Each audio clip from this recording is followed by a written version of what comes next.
Bonjour à chacun et à chacune de vous. Ça me fait grand plaisir de vous recevoir pour ce webinaire aujourd'hui et de passer une petite heure avec vous. Et je vous remercie d'être au rendez-vous. Avant de commencer, j'aimerais vous mentionner que je suis d'abord et avant tout une maman de deux jeunes adultes qui ont toutes les deux traversé les étapes de l'éducation en français en Colombie-Britannique. Donc, elles sont nées ici à Vancouver. Elles sont passées par la garderie, la prématernelle, à l'élémentaire et ensuite au secondaire en français.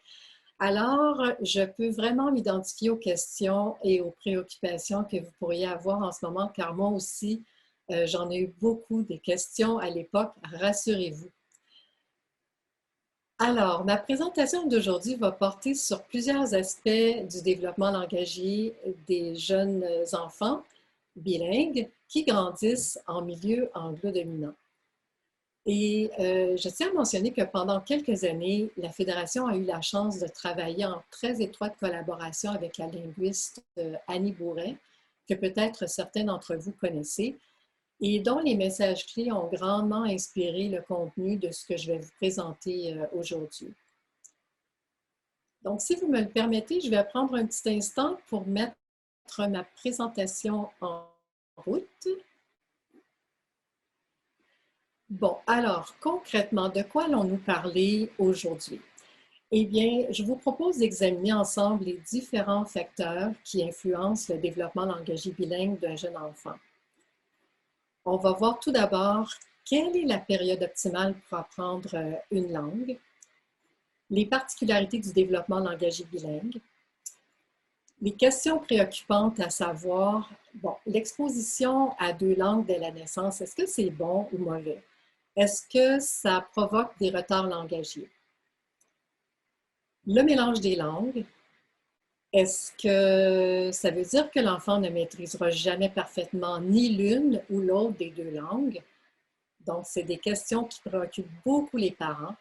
Et on va voir comment on peut appuyer l'acquisition des deux langues. Et enfin, je vais aussi vous parler des ressources disponibles pour vous appuyer en tant que parent de jeunes enfants bilingues.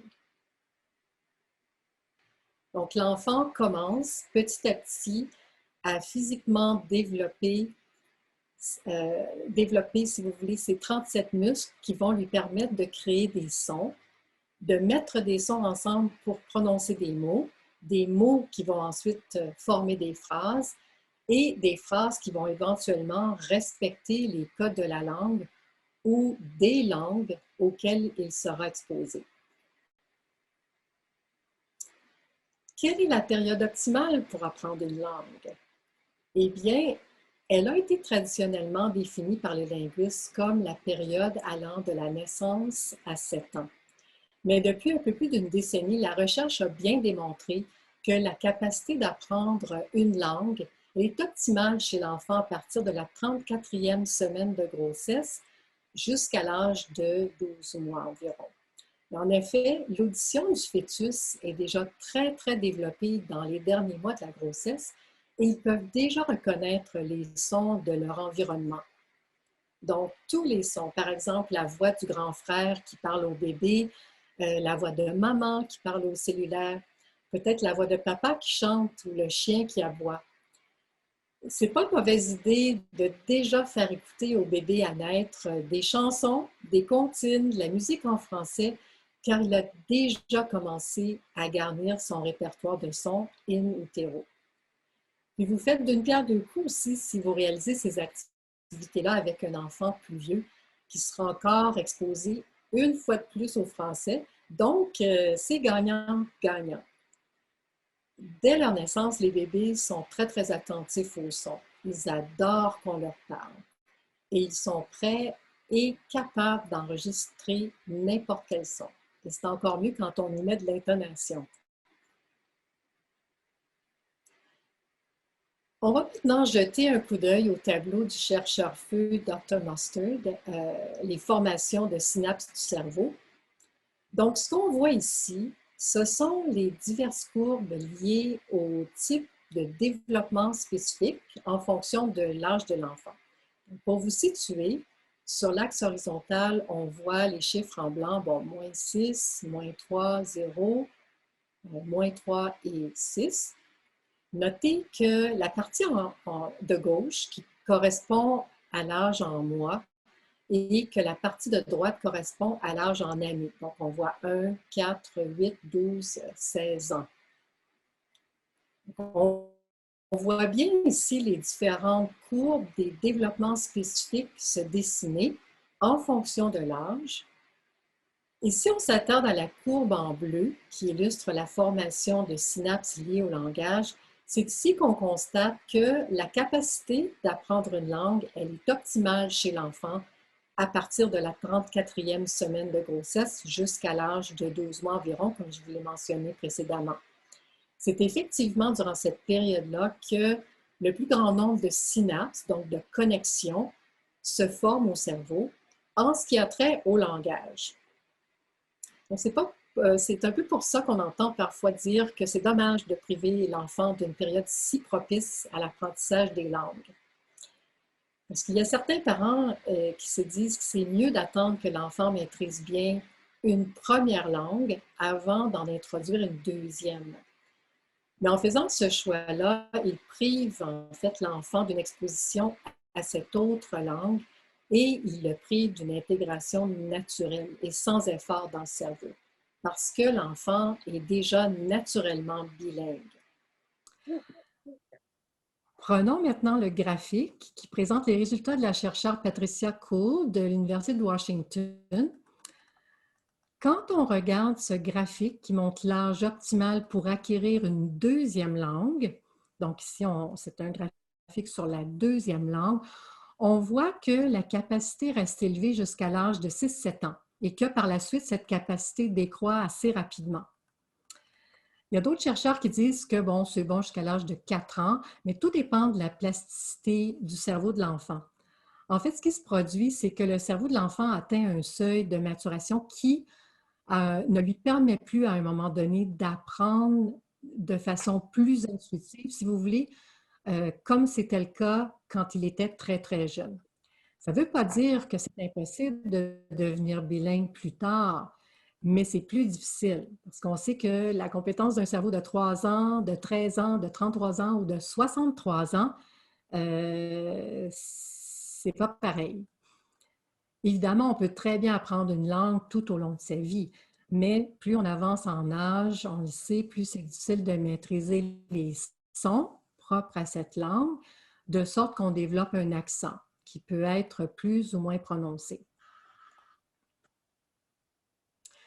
Je vais faire un court survol des types de bilinguisme.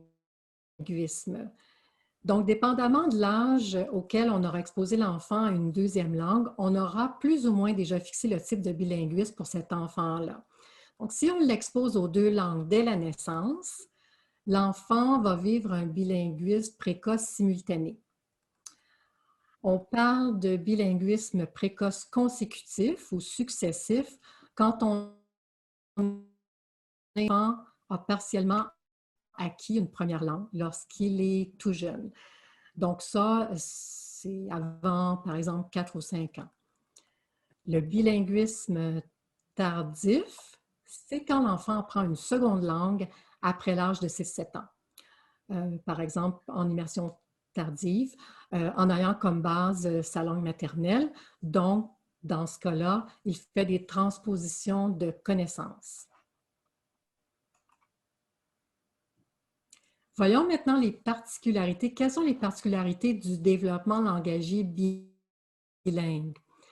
Bien, la plus importante, c'est non seulement que le jeune enfant en voie de devenir bilingue doit apprendre de façon simultanée à parler, donc, suivez-moi bien, à maîtriser le processus physique de créer des sons en se servant de ses 37 muscles. Il doit aussi apprendre 2 codes de langage en même temps, c'est-à-dire 2 systèmes phonétiques, les 36 sons du français, les 44 sons de l'anglais, dont plusieurs ne se recoupent pas. Par exemple, le son U, comme dans le mot lune, n'existe qu'en français. Le TH, comme dans le think en anglais, n'a pas d'équivalent en français.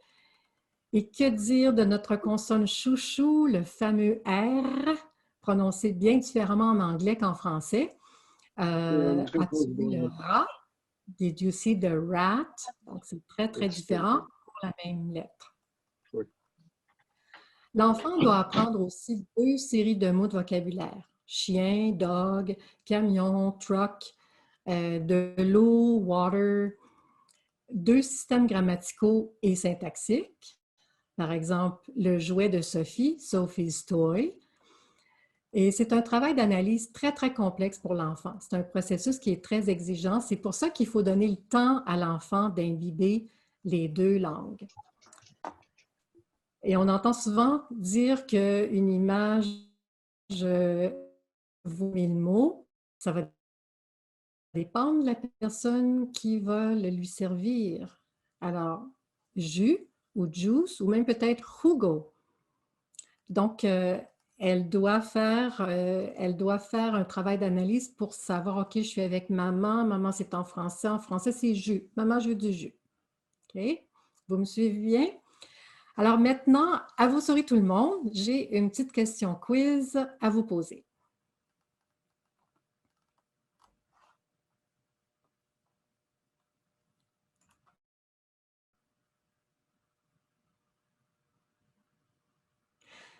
Et ça concerne l'âge optimal pour apprendre une langue. Donc, selon le graphique du Dr. Mustard qu'on a vu tantôt, la capacité pour apprendre une langue est optimale chez l'enfant, diriez-vous, dès la naissance, à partir de la 34e semaine de grossesse jusqu'à l'âge de 12 mois environ, entre 4 et 7 ans, ou à partir de la 49e semaine de grossesse jusqu'à l'âge de 15 mois. Alors, je vous laisse répondre.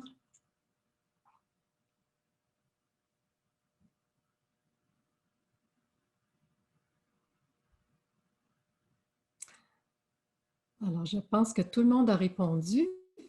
Merci. Et 92 personnes ont eu la bonne réponse. Donc, c'est à partir de la 34e semaine de grossesse jusqu'à l'âge de 12 mois environ. Donc, il y a déjà un apprentissage, dis-je, qui se fait in utero, avant la naissance. Très bien. Alors, on continue ici. Une question qui préoccupe beaucoup les parents. Faut-il exposer un enfant à 2 langues dès la naissance? Alors, la réponse, absolument. J'espère que vous n'êtes pas trompé de réponse. Les chercheurs et les neurologues, les psycholinguistes, les psychopédagogues et les orthophonistes sont tous unanimes là-dessus. C'est la meilleure façon de devenir bilingue et on l'a vu plus tôt, les enfants deviennent bilingues pendant qu'ils apprennent à parler. Ils sont en train de développer leurs muscles, leur processus, mais ils apprennent aussi à tout enregistrer dans le cerveau. Et selon les circonstances, certains enfants apprennent à parler en absorbant 2 et même parfois 3 langues. Donc, si on ne les a pas exposés à plus d'une langue dès la naissance, le faire le plus tôt possible et le plus souvent possible et se concentrer davantage sur la langue minoritaire de son environnement. Mais c'est bien beau tout ça. Et quelle stratégie adopter? Un parent parle français, l'autre parle anglais ou espagnol ou encore farsi. Donc, comment est-ce qu'on se prend un parent, une langue? Parce que c'est un modèle qui favorise l'atteinte d'un bilinguisme fort et optimal chez l'enfant. C'est un modèle riche parce que d'une part, l'enfant a accès à la crème de la langue maternelle de chacun de ses parents et d'autre part parce qu'il a la chance d'être exposé aux 2 langues sur une base quotidienne. Mais toutefois, en choisissant cette approche, c'est crucial que dès le départ, les 2 parents se mettent bien d'accord sur leur approche. C'est une décision de couple, c'est une décision de famille, parce que chacun doit trouver sa place là-dedans. C'est beau sur papier, mais dans les faits, c'est pas toujours facile à réaliser. Parce que c'est pas toujours facile de maintenir l'habitude de parler français à son enfant en contexte minoritaire. Donc, cette approche-là est gagnante, mais elle a beau être convaincante, c'est possible que le parent francophone puisse à certains moments se sentir complètement dépassé par son devoir quotidien et par sa responsabilité d'exposer l'enfant au français et de lui inculquer sa langue. On y reviendra bientôt, là, tantôt, là-dessus. Et ça se peut aussi que d'autre part, ça peut arriver que le parent non francophone se sente exclu ou mécontent de ne pas comprendre ce qui se passe dans la maison. Or, comment s'assurer que l'approche, un parent, une langue, soit enrichissante pour tout le monde? Bien, d'abord, il faut être souple. Il faut communiquer et trouver un terrain d'entente, s'adapter selon chaque situation, puis il faut aussi évoluer avec l'âge de l'enfant. Donc, il revient à chaque famille de trouver son équilibre, de voir ce qui fonctionne le mieux pour elle, d'en parler, mais surtout d'envoyer des messages clairs. Parce que les enfants finissent par tout capter, vous le savez aussi bien que moi. Il y a tout un émotif qui est lié aux langues qu'ils parlent. L'enfant peut se dire, ah, si je parle français à maman et que papa ne comprend pas, je vais peut-être lui faire de la peine. Mais si je parle en anglais avec Laurie, est-ce que maman va être déçue que je ne lui parle pas en français? Donc, il faut que l'enfant soit rassuré et se sente parfaitement à l'aise dans son choix de langue. Donc, vous l'avez compris, l'enfant va établir un lien affectif avec son parent par le biais de la langue qu'il parle avec ce parent-là. Et dans le cas du français en milieu minoritaire, bien, il faut déjà entrevoir que l'enfant va aussi graduellement développer un sentiment d'appartenance, un sentiment d'identité, mais d'appartenance à sa francophonie. Et ça, quand on a des jeunes enfants, moi, je ne le savais pas, je n'ai jamais vraiment pensé à ça, l'appartenance à la francophonie, c'était loin pour moi dans mon esprit. Donc, quand on parle d'appartenance à sa francophonie, c'est dès maintenant qu'il faut déjà poser les bons gestes. En Colombie-Britannique, le français et l'anglais, je ne vous le cacherai pas, ont un statut bien différent. Dans un tel contexte où on a la langue de la majorité et celle de la minorité, on s'attend forcément à ce que la fréquence d'exposition à l'une ou à l'autre langue soit différente, bien sûr, et à diverses périodes du développement de l'enfant aussi. Donc, êtes-vous d'accord avec moi pour dire que le niveau d'aisance et de compétences linguistiques d'un enfant sera directement proportionnel au degré d'exposition à l'une ou à l'autre de ces deux langues? Ça aurait du sens, non? Donc, dans ce cas, et au risque de me répéter, rappelez-vous que la fréquence d'exposition à la langue de la minorité, donc ici le français, revêt une importance capitale si on veut que notre enfant puisse développer un bilinguisme élevé.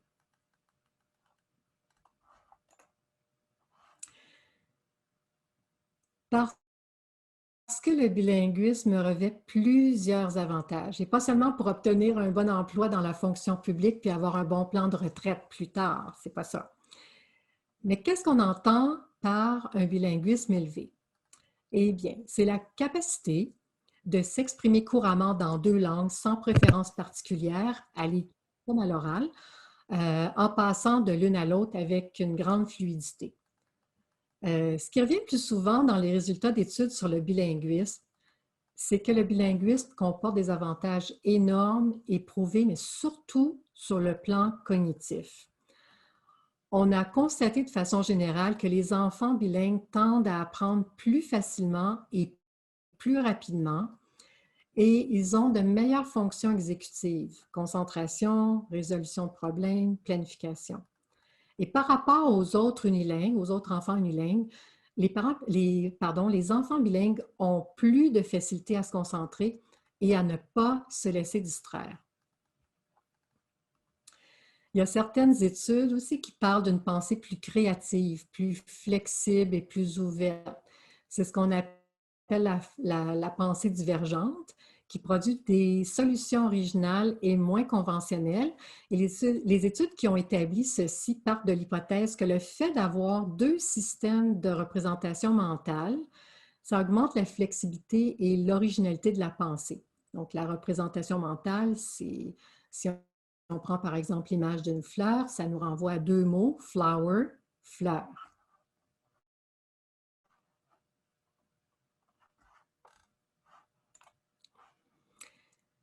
Quels sont les bienfaits de l'exposition au français? Eh bien, tout d'abord, vous l'aurez deviné, ça valorise la langue française aux yeux de l'enfant, surtout si on établit une petite routine quotidienne en français. Ça renforce toute la dimension socio-affective, c'est-à-dire qu'il y aura un attachement avec ceux qui lui parlent en français. Ça peut être la gardienne, ça peut être l'éducatrice, ça peut être les voisins, ça peut même être le Père Noël francophone. Okay? Donc ça permet de développer aussi son sens d'identité et son appartenance à sa communauté. Souvent, quand ils sont petits, comme je vous disais tantôt, on ne se soucie pas trop de ça. Mais au fur et à mesure que l'enfant grandit, qui fait partie d'un groupe qui fonctionne en français, le français prend une autre dimension. Et évidemment, ça accroît l'aisance de l'enfant en français, ça enrichit son vocabulaire, ça lui donne de l'assurance et de la confiance à s'exprimer en français. Et tout ça, eh bien, ça facilite éventuellement son intégration au centre de la petite enfance ou à la maternelle de l'école francophone parce que l'enfant est déjà compétent. Mais ce niveau d'aisance et de compétence-là, que ce soit dans une langue ou dans l'autre, ce sera toujours directement proportionnel au degré d'exposition qu'on lui aura offert en français ou en anglais. Et là, au risque de me répéter, mais je vais le faire quand même, la fréquence d'exposition à la langue de la minorité, donc au français en Colombie-Britannique, puis je pense que je vais même risquer l'Alberta parce que je pense qu'on a des participants ce soir qui sont d'autres provinces, donc en passant, bienvenue. Donc, le français en Colombie-Britannique ou en Alberta, ça revêt une importance capitale de l'exposer le plus souvent possible si on veut développer un bilinguisme élevé. Donc, parlez-lui dans la langue de la minorité le plus souvent possible. Le rôle de chaque parent dans tout ça. Pour le parent francophone, bien, le plus important, c'est d'adopter l'habitude de parler français à l'enfant. Je le répète, plus on commence tôt, plus ça va être naturel pour l'enfant de communiquer en français avec le parent francophone de la famille. Dans les familles où le parent francophone n'a pas parlé français à l'enfant dès la naissance, bien, c'est pas la fin du monde, mais ça vaut la peine de faire l'effort de changer cette habitude de langage, puis d'amener graduellement l'enfant à parler et à répondre en français. Il y en a peut-être parmi vous qui avez eu la chance d'entendre à la radio de Radio-Canada il y a environ 2 semaines une entrevue avec 2 papas francophones pour qui la transmission du français est très importante. Et puis, ça m'a fait sourire, l'animatrice a commencé son entrevue en reprenant des statistiques qui confirment que la transmission de la langue française en milieu minoritaire se ferait plus facilement par les mères que par les pères. Je ne sais pas si vous êtes d'accord avec ça, mais c'était un fait intéressant. Alors, les papas francophones qui sont avec nous ce soir, là, je vous invite à renverser la vapeur. Mais comme vous êtes déjà avec nous, je sais que vous travaillez déjà très fort là-dessus, puis je vous dis bravo. Mais encouragez les autres papas francophones. Donc, c'est important d'exposer l'enfant au français à tous les jours. Utilisez toutes les occasions, tout ce qui vous entoure pour intégrer des activités en français avec l'enfant. Puis ça peut se faire de façon tout à fait spontanée. Par exemple, si vous êtes dans la chambre de l'enfant et vous prenez 2 minutes avec lui, vous pourriez lui demander par exemple « Hey, est-ce que ça te tente de jouer au radar rouge avec moi? » Oui? OK, bien mets tes 2 bras devant toi, puis mets tes 2 index ensemble, puis on va tourner sur nous-mêmes. Puis à chaque fois qu'on va voir un objet rouge, on va s'arrêter puis on va dire ce que c'est. Je tourne, je tourne, je tourne et ah, je m'arrête sur un cœur rouge, c'est ton cœur. Et toi, tu tournes et hop, tu t'es arrêté sur ton pyjama rouge. Bravo! Privilégier ce que l'enfant aime faire, ce qui l'intéresse. Et si c'est fait dans une atmosphère amusante, valorisante et sécurisante, et bien, l'enfant va associer le plaisir à la langue française. C'est ça qu'on veut. Et plus loin, on va avoir des moyens d'exposer l'enfant à la langue. Et croyez-moi, ce n'est pas sorcier. Mais il faut prendre le temps. C'est ça, souvent, les parents, on n'a pas toujours autant de temps qu'on aimerait. Selon le chercheur Fred Genesi de l'Université McGill, il existe un seuil critique d'exposition pour bien ancrer l'apprentissage d'une langue chez le jeune enfant.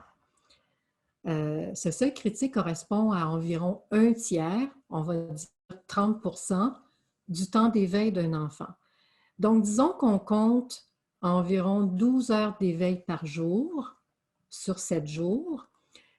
Si on considère que l'enfant est éveillé 84 heures par semaine, donc là, c'est le calcul de 12 heures fois 7 jours, le tiers de ces 84 heures d'éveil équivaut à environ 28 heures par semaine. 28 heures par semaine divisé par 7 jours, ça nous donne en moyenne 4 heures par jour. 4 heures, c'est bien sûr la durée minimum d'exposition au français quotidiennement.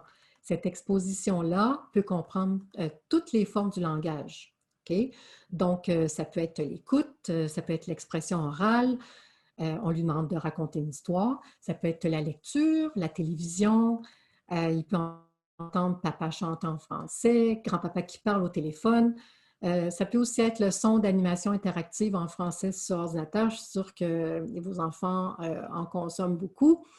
Ça peut être tout ça. Donc, ce n'est pas juste la musique ou ce n'est pas juste lire une histoire avec l'enfant, ce sont des sons ambiants. Donc, pour poursuivre sur l'importance de l'expression français en milieu minoritaire, je vous présente un autre petit graphique où ici, on a établi une analogie en utilisant le concept du compte de banque linguistique. Le graphique nous montre qu'à l'âge de 5 ans, un enfant unilingue ou un enfant bilingue aura accumulé environ 22 000 heures d'exposition au langage, d'accord, en général. Chaque heure d'exposition compte pour $1 qui est déposé dans le compte de banque linguistique.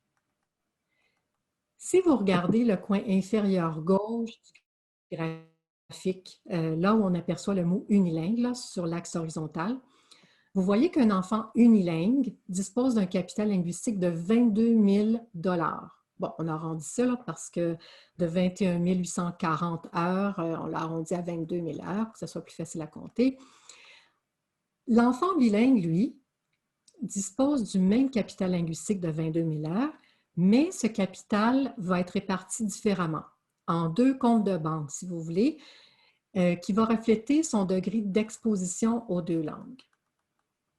Donc, quand on se déplace sur l'axe horizontal du graphique jusqu'au bout à droite, la dernière catégorie au bas, là où on lit bilingue 28 heures, là, correspond à 7 280 heures d'exposition par semaine sur 22 000 heures.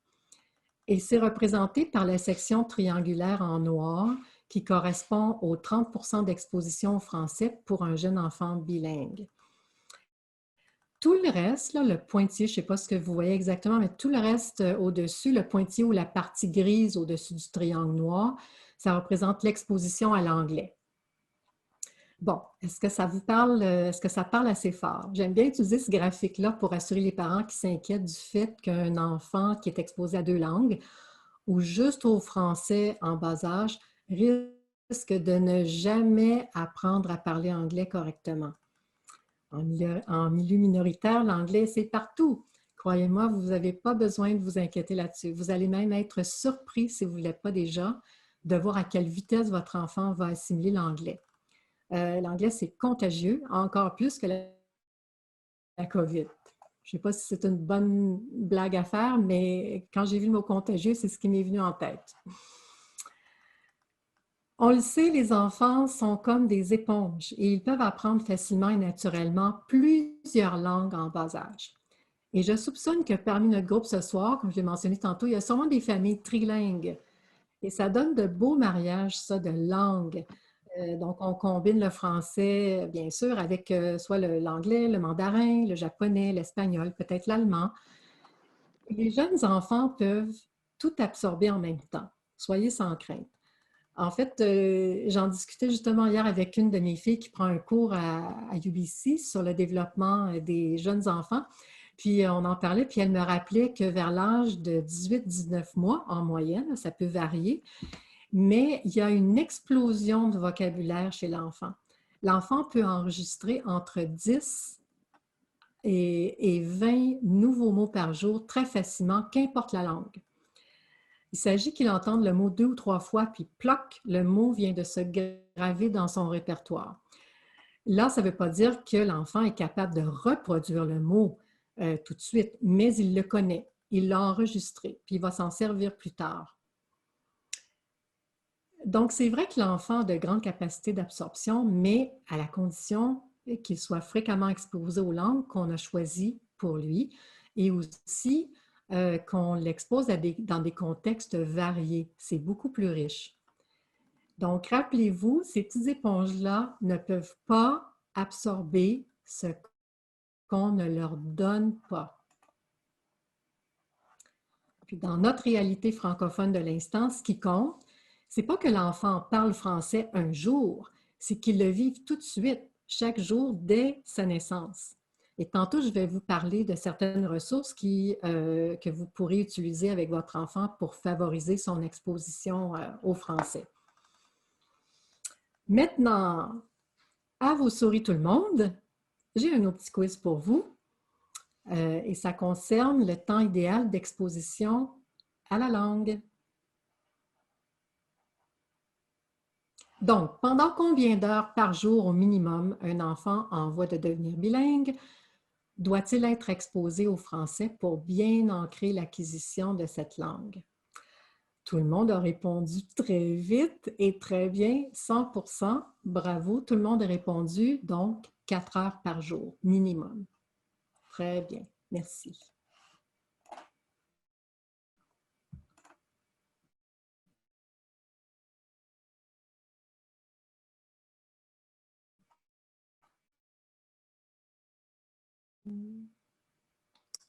Pardonnez-moi, je ne suis pas certaine si j'ai manqué une diapositive ici. Non. Alors, le rôle du parent non francophone ou peu conversant en français. On ne vous a pas oublié. On ne les a pas oubliés. D'abord, c'est très, très important que le parent non francophone appuie son ou sa conjointe francophone et aussi auprès de l'enfant, il ait une attitude positive envers le français, même si son attitude est démontrée ou exprimée dans une autre langue. Ça procure de la sécurité puis de la pertinence pour l'enfant. Par exemple, pour encourager l'enfant, le parent non francophone peut s'intéresser à ce qu'a fait l'enfant en français aujourd'hui. Il peut lui demander « So, Nicolas, what did you do today in your French playgroup? » Puis l'enfant peut répondre « Jouer dans les feuilles ». Et le papa peut répondre « Way to go ». On donne un gros high five. Et Lynette, I can't remember, how do you say apple again in French? La pomme. Oh yes, that's it. Merci Lynn. OK? Alors, c'est très, très utile que le parent encourage l'enfant et le questionne, même si tout ça, ça se passe en anglais. Enfin, ce qui est très utile, c'est que le parent non francophone lise avec l'enfant, même si c'est dans une autre langue. Puis je vais vous expliquer pourquoi. Ça lui donne l'occasion à l'enfant de transposer ses connaissances. Si on prend, par exemple, la notion d'un livre, l'enfant regarde la page couverture, comme il le ferait dans un livre, avec un livre dans n'importe quelle langue. Il va regarder les caractères, les espacements entre les mots. Il observe qu'on lit de haut en bas, la plupart du temps, de gauche à droite, ça dépend des langues, mais en ce qui concerne le français et l'anglais, de haut en bas, de gauche à droite, on tourne les pages suivant un même mouvement. Tout ça, ça peut être transposé d'une langue à l'autre. Donc, lire avec l'enfant, ça renforce le bilinguisme et la littératie. Mais évidemment, il y a une petite mise en garde ici. Il faut aussi garder un contrôle pas un contrôle, mais garder un œil sur le dosage, parce que c'est sûr que si l'enfant ne lit que dans une autre langue que le français, bien, ça va bénéficier évidemment cette autre langue, mais si on veut se concentrer sur le français, bien, il faut surveiller le dosage. Aussi, même si le parent est non conversant en français, il peut demander à l'enfant de trouver des lettres, par exemple, des lettres en français sur le côté français de la boîte de céréales. Bon, ça, c'est pour les enfants plus vieux, là, vous me direz, mais c'est quelque chose que le parent peut faire. Trouve-moi les accents graves, trouve-moi les accents circonflexes, les mots et qui ont des accents. Donc, on peut faire ça aussi sous forme de jeu. Parfois, pour vraiment embrasser la notion de bilinguisme dans la famille, le parent non francophone va décider d'apprendre le français. Puis là, ça devient un énorme atout, évidemment. Pour l'enfant, c'est la confirmation ultime de l'importance qui est accordée au français, puis ça favorise un bilinguisme élevé aussi. Ça donne à l'enfant l'occasion aussi de jouer un rôle d'expert parce qu'il va pouvoir aider son parent à apprendre le français. Puis vous savez comme moi, les enfants adorent enseigner des choses aux parents. Qu'est-ce qui arrive maintenant quand on a deux parents francophones qui vivent en milieu minoritaire? Là, il y a un piège très fréquent. C'est qu'on se dit, on va essayer de diminuer le français au profit de l'anglais. On voit ça surtout si les parents francophones sont des bilingues tardifs. Ils sont conscients de la difficulté qu'ils ont eue à apprendre l'anglais eux-mêmes, donc ils se disent on ne mettra pas notre enfant dans cette situation-là. Mais ne pas tomber dans le piège et se raviser. Rappelez-vous le tableau de tantôt avec les 22 000 heures et la grande section grise là au-dessus du triangle noir qui correspond à l'anglais. Parce qu'encore une fois, en milieu minoritaire, tout renforce l'anglais. Aussi, il faut faire attention à la qualité du français qu'on utilise à la maison. Bon, il n'y a rien de mal à utiliser un français populaire, un français de tous les jours chez soi, mais même si l'enfant est capable de converser en français, il arrive parfois que la variété, dis-je, de français que l'enfant utilise soit très différente de celle de la garderie ou de l'école. Donc, tout en valorisant le français à la maison, les parents doivent aider leur enfant à apprendre un français oral un peu plus formel dont il aura besoin à l'école et à lui fournir beaucoup de vocabulaire. Par exemple, à la maison, il peut être tout à fait normal de dire le petit minou, mais l'enfant doit être capable de reconnaître que le petit minou a le même sens que le petit chat ou que le petit chaton. Pour aider l'enfant à se familiariser avec la langue de l'école plus formelle, la lecture à voix haute et l'apprentissage de chansons et de comptines sont deux des meilleures méthodes. Ça lui permet de l'exposer à des mots ou à des structures de phrases qu'on n'emploie pas nécessairement à la maison dans le langage de tous les jours. Ça lui permet de faire des liens entre la langue orale, la réalité et la langue écrite. Okay. Une autre question qui préoccupe. L'apprentissage simultané de deux langues retarde-t-il le développement langagier d'un enfant? Eh bien, sur cette question, il faut d'abord se rappeler que les variations de développement linguistique sont fréquentes aussi chez les petits unilingues. Certains enfants gazouillent des mots très tôt. Certains ne disent pas un mot avant l'âge de 3 ans, puis tout à coup, ils se mettent à produire des phrases complètes, et c'est la même chose pour les enfants bilingues. La recherche indique que le rythme d'acquisition du langage est le même pour les bilingues et les unilingues, mais qu'il y a des différences de maîtrise temporaire de certains aspects linguistiques. Rappelez-vous la gymnastique du cerveau de l'enfant bilingue qui doit apprendre 2 systèmes linguistiques en même temps, 2 ensembles de sons, 2 séries de vocabulaire et 2 systèmes grammaticaux.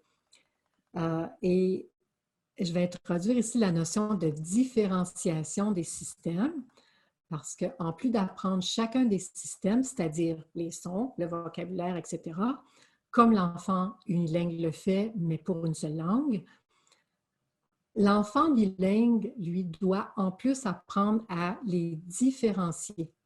Vert, c'est en français. Green, c'est en anglais.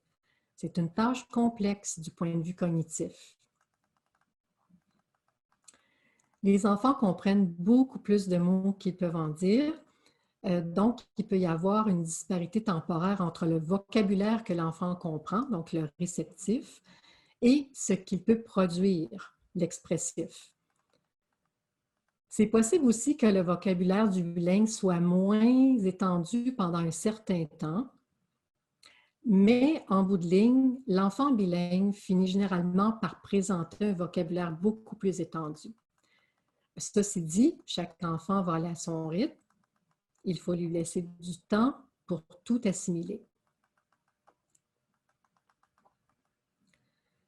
Dernier point, si l'enfant bilingue présente, ça c'est peut-être une question là, que vous auriez, si l'enfant bilingue présente des difficultés de langage, par exemple un enfant de 3-4 ans qui ne comprendrait pas une question simple introduite par exemple par le mot qui est là, who en anglais, ou qui ne comprendrait pas des concepts de base comme up and down, en haut, en bas. Ces difficultés-là vont être observées dans les deux langues. Mais si généralement l'enfant comprend bien lorsque vous lui parlez, il ne devrait pas y avoir d'inquiétude. Ceci dit, nous les parents, on a souvent un huitième sens. Alors, si vous avez des inquiétudes au sujet du développement langagier de votre enfant, je vous recommande d'en parler à votre pédiatre ou de consulter un ou une spécialiste du langage, une orthophoniste, pour ne pas rester avec vos inquiétudes, puis élucider les mystères. Et s'il y a lieu de faire du travail avec l'enfant, bien, ça se fait déjà de façon précoce. Dernière chose, n'oubliez pas que pendant tout ce développement langagier bilingue ou même trilingue, parfois, l'enfant s'adonne en même temps à d'autres formes de gymnastique. C'est-à-dire qu'il apprend peut-être à marcher en même temps, à tenir un crayon, à mettre sa tête sous l'eau quand il nage, il apprend à sauter dans les flaques d'eau, à jouer avec un nouvel ami, à socialiser. Donc, les types de développement sont simultanés. Puis ça, il faut s'en rappeler, il n'y a pas que le langage. Maintenant, une autre question qui préoccupe, j'en ai parlé un tout petit peu tantôt. Qu'est-ce qui arrive si les enfants, est-ce que c'est normal que les enfants mélangent les langues? Eh bien, la réponse, c'est non, non, non, non, non, non. On croirait entendre le petit bonhomme dans sa phase du non. Non, c'est une étape normale du développement langagier bilingue. En fait, c'est un très bon signe. C'est le signe que le bilinguisme est en train de se mettre en place. Sinon, l'enfant ne mélangerait pas les langues. Et ce phénomène-là, il est lié à l'acquisition du vocabulaire dans la plupart des cas. Et sachez que les mélanges de mots, eh bien, ça diminue graduellement avec l'âge, au fur et à mesure que l'enfant devient plus compétent, que son répertoire de vocabulaire bilingue s'élargit et qu'il est en mesure de reconnaître les différences entre les structures de phrases qui sont propres à chaque langue. Donc, comment aider l'enfant à distinguer les langues? C'est pour ça que l'enfant a besoin de modèles et vous êtes son modèle. L'enfant a besoin d'entendre des exemples clairs sur la façon de dire, de prononcer les mots et de savoir quels mots utiliser. Lorsque vous êtes au parc, par exemple, et que votre enfant pointe en direction d'un pissenlit en disant « à eux », eh bien, vous pouvez lui dire « Ah, une fleur! Tu as trouvé une belle fleur! Une fleur jaune! C'est un pissenlit! » Plus vous nommerez les objets et les personnes, plus votre enfant aura l'occasion d'apprendre leur nom. Et utilisez un vocabulaire juste, si possible, le mot juste. Un biscuit, ce n'est pas un kiki. Okay? Et décrivez, décrivez, décrivez. Décrivez les étapes de ce que vous faites aussi. Est-ce qu'on met ton manteau, Eric? Oui? OK. On enfile la manche droite, on enfile la manche gauche, on attache un bouton 2 boutons, 3 boutons. Puis on met son capuchon, puis vous pouvez le taquiner en lui enfonçant le capuchon sur les yeux en le chatouillant. Il ne faut pas non plus hésiter à dissocier les langues. L'enfant vous dit « Moi, Rec Center, maman ». On peut lui répondre, par exemple, « Rec Center, c'est avec papa que tu y vas. Avec moi, on va au centre récréatif. » Rec Center, c'est en anglais. En français, on dit « centre récréatif ». Et quand on fait ça, on n'est pas en train de corriger l'enfant, on est en train de lui donner simplement des informations pour l'aider à séparer les langues. Donc, une distinction ici. Ce qu'il faut savoir, c'est que l'enfant bilingue ou trilingue retient les mots d'abord dans la langue où il les apprend. Donc, s'il va au playground avec le parent anglophone, il va maintenir le mot playground avec le parent francophone jusqu'à ce qu'il apprenne le mot en français. Le terrain de jeu, le parc, ou en allemand, ou en mandarin. Par exemple, s'il va souvent au parc près de chez lui avec différentes personnes, il aurait fort probablement entendu le mot botte avec maman, le mot fence avec grand-papa, peut-être la couleur gelb, jaune, avec sa gardienne allemande, ou le mot hua, qui est une fleur, avec sa grand-mère chinoise. Donc, l'enfant compile tous ces sons, tous ces mots, et au fur et à mesure qu'il les entend. Donc, quand vient le temps de s'exprimer, si l'enfant ne connaît pas le mot exact pour communiquer son idée, il va utiliser celui qui lui vient tout de suite à l'esprit. Il va dire, par exemple, « Ou troc, maman », parce qu'en bas âge, il ne connaît pas encore le mot camion. Donc, il faut le lui fournir pour l'aider à s'exprimer. Maintenant, j'aimerais dire un mot sur les familles bilingues. Les familles qui sont parfaitement bilingues se demandent souvent si l'un des deux parents ne devrait pas s'adresser à l'enfant uniquement dans une langue, puis l'autre parent dans l'autre langue, afin d'éviter que l'enfant mélange les deux langues. Donc, la question avait été posée à une spécialiste du langage, puis elle avait répondu qu'à ce jour, on n'avait rien trouvé dans les études qui pouvaient appuyer cette crainte-là. Un parent peut tout aussi bien employer une langue ou l'autre. Ça n'a pas d'importance puisque l'enfant va éventuellement, avec l'âge, faire la différence. Mais en autant évidemment que le parent ne mélange pas constamment l'anglais et le français dans une même phrase. La spécialiste disait que ce qui est important, ce qui importe finalement, c'est de beaucoup parler à son enfant.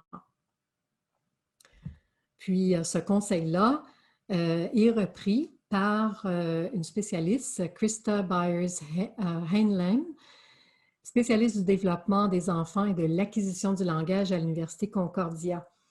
Elle dit qu'il faut que tout enfant entende un grand nombre de mots, qu'importe dans quelle langue. Et moi, j'ajoute que c'est pour ça que les enfants qui ont un parent ou une maman très bavarde sont avantagés au chapitre du développement langagier et de la richesse du vocabulaire. Donc, il y a des avantages à être bavard. Maintenant, tout le monde, à vos souris. Je vais vous faire une petite réflexion sur les activités que vous faites déjà avec votre enfant. Donc, je vais vous inviter, avant de vous donner toutes les ressources concrètes qu'on peut vous offrir, je vais vous inviter à remplir ce petit sondage parce que, comme parent, je sais que vous ne partez pas de rien. Vous avez l'expérience et je suis certaine que vous faites déjà plusieurs choses pour exposer votre enfant au français. Et puis, à partir de ça, on va voir comment on peut construire là-dessus. Alors, dans notre groupe ce soir, tous nos participants, 71% d'entre vous donnez l'heure du bain, que l'heure du bain se déroule en français. 95% d'entre vous lisez des livres en français, 86% écoutez de la musique en français, 81% chantent en français, 50% cuisinent en français. Évidemment, si vous avez un enfant de 8 mois, c'est plus difficile. Donc, c'est normal que ça soit un petit peu plus bas. 81% jouent à des jeux en français et 48% prennent au moins 5 repas par semaine en français. 67% communiquent avec la parenté ou avec des amis en français. 5% ont une gardienne qui parle le français à l'enfant et 38% d'entre vous avez un enfant qui fréquente la garderie ou l'école de langue française. Merci beaucoup. Donc, vous faites déjà beaucoup de choses.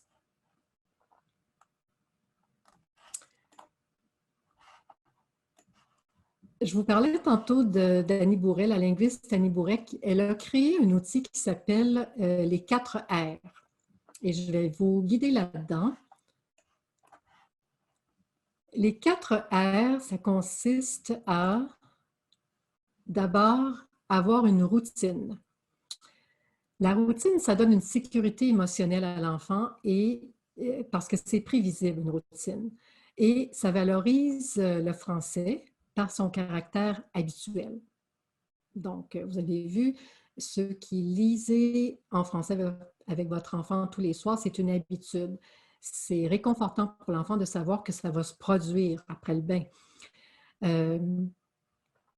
Donc, comme routine, on peut avoir choisi de lire un livre tous les soirs avant le dodo, de chanter chaque fois qu'on se lave les mains avant les repas. On peut avoir une petite comptine chez nous. C'est comme ça qu'on se lave les mains, on les savonne partout. C'est comme ça qu'on se lave les mains, on les rince et on les sèche. Vous frottez les mains de l'enfant. OK? Donc, ça fait une petite routine dans la famille. Le rire. Donc, le deuxième R. D'abord, le rire, ça renforce les liens de la famille. Ça valorise le français aussi en lui donnant une dimension socio-affective. Il faut que le français soit associé au plaisir. Il faut choisir des activités que l'enfant aime faire. Jouer à la cachette, par exemple, danser, faire du tricycle, jouer au ballon, jouer à faire semblant. Alors, toi, tu livres la pizza et moi, je réponds à la porte. D'accord? Ding dong, ding dong. OK? Il faut que ce soit le fun. Ensuite, il y a le troisième R, la répétition. Parce que la répétition, ça ancre l'apprentissage de la langue. On reprend plusieurs fois le contenu linguistique. Donc, ça valorise le français en donnant de l'aisance à l'enfant. On peut, par exemple, lire le livre favori de l'enfant qui va nous en redemander. Souvent, on leur lit une histoire « encore, encore ». Donc, on peut demander à l'enfant de redire aussi l'histoire dans ses propres mots quand il est un petit peu plus âgé. Donc, c'est quelque chose qu'on peut faire au niveau de la répétition. Et enfin, la réussite. Le quatrième R, réussite, ça donne de l'assurance à l'enfant. Ça valorise le français tout en lui donnant un sentiment de compétence. Puis quand les enfants réussissent dans le plaisir, bien, ils veulent reproduire l'expérience agréable puis valorisante, puis ils vont l'associer au français. Puis bien sûr, on va les encourager. Hein? On leur dit « Bravo, c'est beau, tu dois être fier de toi ». Mais on va les encourager aussi à s'améliorer. Donc, comment corriger le français de nos tout-petits? Ils vont s'améliorer si on trouve des façons de corriger leur français sans compromettre leur sécurité linguistique. Tout est dans le doigté, mes chers parents, dans l'art de reformuler positivement en évitant les « c'est pas comme ça qu'on dit ça, il faut dire » ou encore « on ne dit pas ça, on dit ça ». Donc, pour le reprendre, il faut simplement modeler. Je vous donne un scénario ici, il y a Philippe qui dit « Juice, papa, juice ». Alors, papa reformule en posant une question. « Ah, tu veux du jus de pomme ou du jus de raisin? » C'est important de garder ça léger. Et selon l'âge de l'enfant, on peut utiliser l'humour parce que l'humour, ça fonctionne très, très bien. Dans le cas de Gabriel, par exemple, qui dit « Maman, je suis 4 ans. » Et maman lui répond en blague « Moi aussi, j'ai 4 ans. » Mais non, c'est pas vrai, j'ai pas 4 ans, j'ai 34 ans. OK? Et là, on rigole. Donc, c'est important de garder ça léger. Il y a certaines autres formulations qu'on entend souvent aussi, par exemple, «Maman, je suis fini». «Ah, ben moi aussi j'ai fini». «C'est mon». «Oui, c'est vrai, c'est le tien. Le mien est ici». «Veux carotte, maman». «Tu veux une carotte?» «Veux agar tape encore». «Ah, tu veux regarder la vidéo encore une fois?» C'est vrai qu'elle est amusante, cette vidéo-là. Donc, vous voyez, on peut transformer les expressions fautives comme mon maman ou je suis faim en jeu. Chaque fois, par exemple, que l'enfant dit mon maman ou je suis faim, on peut s'exclamer avec beaucoup d'expressions. Oh là là, ma maman. Oh là là, j'ai faim. OK? Donc, on peut juste prendre l'enfant par surprise puis utiliser la bonne formulation. On peut aussi utiliser une marionnette. Je suis sûre que vous avez vu ça fait, par exemple, à la garderie. À ce moment-là, avec un petit ourson ou une marionnette, ce n'est pas le parent qui reprend l'enfant, c'est la marionnette qui parle français. Donc, ça passe mieux. Et chaque fois que l'enfant utilise la bonne formulation, ma maman ou j'ai faim, on peut lui donner un baiser en disant bravo mon amour, on l'encourage. Ou s'il est plus vieux, on peut lui donner un billet de récompense que l'enfant peut utiliser là, quand ça lui convient. Selon l'âge, bien sûr, ça peut être de préparer son dessert préféré, de faire des biscuits ensemble, d'aller à son parc où il aime bien jouer. Ça peut être regarder son film en français préféré avec lui. Tout pour renforcer sa compétence. Question qui préoccupe. Que faire quand je parle à mon enfant en français et qu'il me répond en anglais? Eh bien, dans le cas d'un enfant de moins de 7 ans, je vous dirais à la maison, votre enfant entend parler 2 langues. Ça peut arriver qu'à certaines périodes, il en préfère une et qu'il boude l'autre. Donc, si l'anglais est la langue de communication à la maison et la langue majoritaire dans la société, ce comportement est jugé normal. C'est pas rare de voir un enfant privilégier une langue au détriment de l'autre. Ça reflète la réalité qui l'entoure où l'anglais domine. D'autres explications possibles, ça peut être une façon pour l'enfant de manifester son indépendance. Je vous rappelle qu'il prend conscience de son propre bilinguisme vers l'âge d'à peu près 3 ans. Donc, ça peut être ça. Il se peut que l'enfant ne sache pas comment exprimer ce qu'il veut dire en français, mais qu'il le sache en anglais. Alors, il va vous le dire en anglais. Il y a aussi la loi du moindre effort, bon, qui peut être en cause. Ses parents le comprennent quand même s'il parle anglais, alors pourquoi faire l'effort? Enfin, l'enfant qui observe que les choses importantes se passent très souvent en anglais va enregistrer que le français n'est pas une langue aussi utile que l'anglais. Mais peu importe, gardez toujours en tête que pour apprendre une langue, l'affectif joue un rôle très important et que l'affectif précède le cognitif. Si vous parlez très peu à votre enfant dans votre langue maternelle ou si ce n'est pas du tout amusant pour lui, si c'est démotivant, que son estime de soi est ébranlée quand il parle français, parce qu'il est repris ou quoi que ce soit, l'enfant n'aura pas très envie d'y mettre de l'effort. Mais si la langue française est peu ou pas importante, aussi pour le parent francophone, l'enfant va le ressentir, il le sait. Il peut se dire, ben, pourquoi moi je devrais trouver ça important? Il faut que ce soit pertinent pour lui d'apprendre. Mais si vous êtes le parent francophone et que vous savez que vous mettez beaucoup de temps et d'efforts à exposer votre enfant au français puis qu'il vous parle en anglais, ça peut être très, très décevant. Mais je vous encourage à ne pas lâcher. Continuez tout normalement à lui parler en français parce que l'acquisition de la langue continue de se faire en sourdine.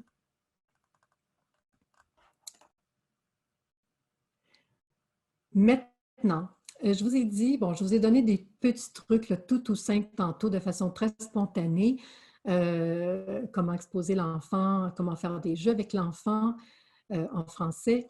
Maintenant, je voudrais vous présenter les ressources de la Fédération des parents francophones, donc qui sont sur notre site web www.fpfcb.bc.ca.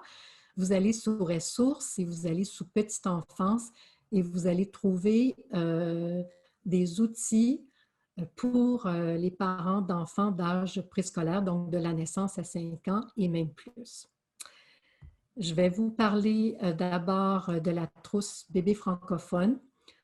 C'est une trousse de bienvenue qui contient une gamme de ressources en français, des petites surprises.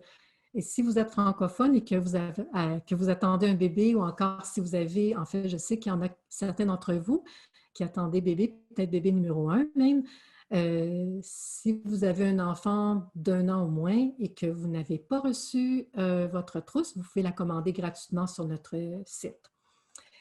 Je vais y aller un peu rondement parce que comme vous avez l'adresse de notre site Internet, je veux peut-être passer un petit peu plus de temps sur notre site, notre mini-site en fait, Un enfant, deux langues.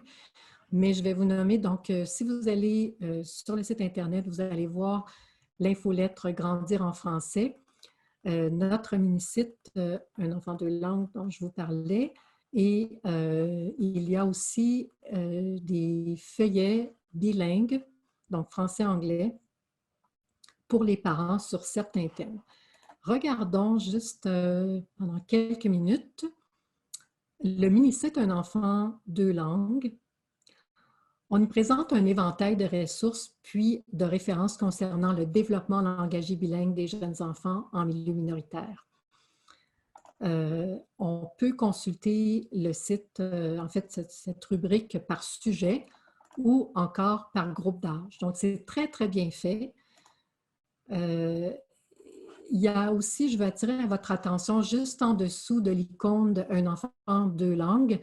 Nous avons la ressource, en fait, qui s'appelle Tirelire, qui est un service de prêt de ressources éducatives pour les enfants de tous les âges et leurs parents aussi. Donc, ça vaut la peine d'aller jeter un coup d'œil de ce côté-ci. L'abonnement est de 20 $ par année. Vous avez accès à 5000 ressources et on vous envoie les ressources à domicile et les frais de port pour le retour sont payés. Ressources Grandir Colombie-Britannique complètement à gauche. C'est quelque chose qui va aussi vous être d'une certaine utilité. Et enfin, il y a également une suggestion de site Internet sous la rubrique ressources, là, dont Naître et Grandir, qui, si vous ne connaissez pas ce site, c'est très, très, je vous le recommande très fortement. D'accord? Et il y a également notre centre d'appui à l'enfance et à la famille. Bon, présentement, et la raison pour laquelle vous êtes avec moi ce soir, c'est parce que ça fait partie de notre programmation café. On offre des ateliers aux parents. Il y a aussi un programme pour les petits qu'on appelle les petits matins. Bon, présentement, évidemment, pour les raisons que vous connaissez, ça ne fonctionne pas. On a dû interrompre ces programmes, mais ça existe à Vancouver et à Victoria. J'aimerais terminer ma présentation par une citation toute simple, extraite d'une entrevue avec une dame qui s'appelle Simona Montarani, qui est professeure de l'Université de Californie et qui a étudié le développement langagier bilingue et trilingue. Elle est partie, elle, de sa propre expérience. Elle est italienne d'origine, puis elle a parlé italien à ses 2 filles de la naissance. Son mari, lui, est américain, donc il leur a parlé en anglais. Dès la naissance, ses enfants ont passé du temps avec une nanny qui leur parlait espagnol. Donc, ces filles, elles, sont maintenant adolescentes, puis elles sont très, très à l'aise dans l'une ou l'autre des langues, italien, anglais. C'est aux États-Unis, donc il n'y a pas de français, là, mais... et les filles sont très, très avancées en espagnol. Et j'ai noté ceci parce que j'ai trouvé ça très, très simple comme citation. Elle disait... Nos enfants ne sont pas des génies. On leur a tout simplement fourni de belles occasions. Donc, c'est ce que je vous invite à faire, mes chers parents, de leur fournir des belles occasions, de les stimuler, de les exposer à une grande variété de personnes, d'activités, d'environnements Je sais qu'en ce moment, c'est un peu restreint, mais il y a moyen de moyenner, comme je dirais. La période de questions a été retirée de cette présentation. J'espère que ce webinaire vous a plu et vous a renseigné sur plusieurs questions et enjeux liés au développement langagier bilingue. J'aimerais vous souhaiter la meilleure des chances avec vos enfants et je vous remercie d'avoir été au rendez-vous.